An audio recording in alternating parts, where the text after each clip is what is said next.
урматтуу Алмазбек Акунжанович, мен көтөрө турган маселе бул социальный сеттерде азыр аябай талкууланып аткан бул кеңеш айлуу өкмөт мектеби болуп атат да.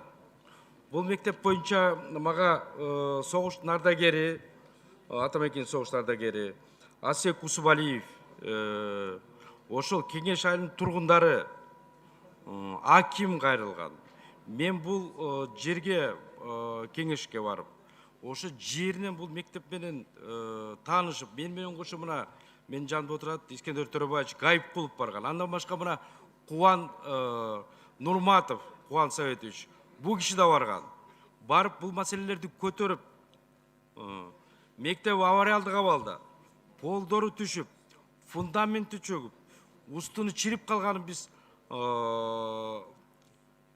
тийиштүү министерстволорго кат жазганбыз. 2015 жылы МЧСтин корутундусу комиссиянын чечими бар болчу. Мектеп жарабайт деген.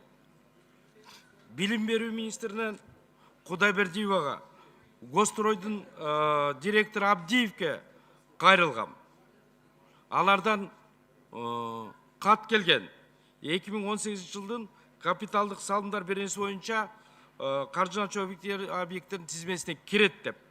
Мына Алмазбек Акунжанович, менде бүт каттардын баары бар. Ошону мен сиздерге берейин, Алмаз Акунжанович. Ошону териштирип, тийиштүү министерство, ведомстволор менен иштесеңер, бул эмне деп калп эле отписка менен заниматься этет. Аягы эмне болду? Мына 21-чи кылымда контейнер мектеп ачып, элге шерменде болуп отурабыз. Биз проблемаларды жеринен депутаттар барып, көрүп, таанышып, бул жерде көтөрөбүз. Кээ бир министрлер, ведомствонун жетекчилери отписка менен заниматься этип атышат.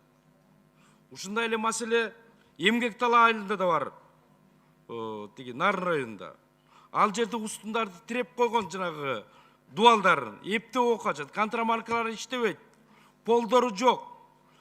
Алмазбек Акунжанович, ушу маселе боюнча да мен сиздерге кат жөнөтөм. Ушуну 2019 жылы мо 2 мектеп боюнча киргизиш керек. Балдарды басып калса эмне болот ошо жерде? Эл чыркырап атат.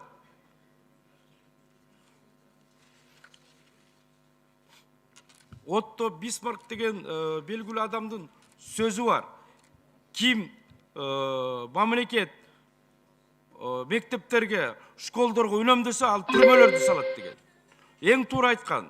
Ушу үнөмдөбөйлү мектептерден. Ушу маселени карап, чечилишин контролдоп коңуз. Рахмат.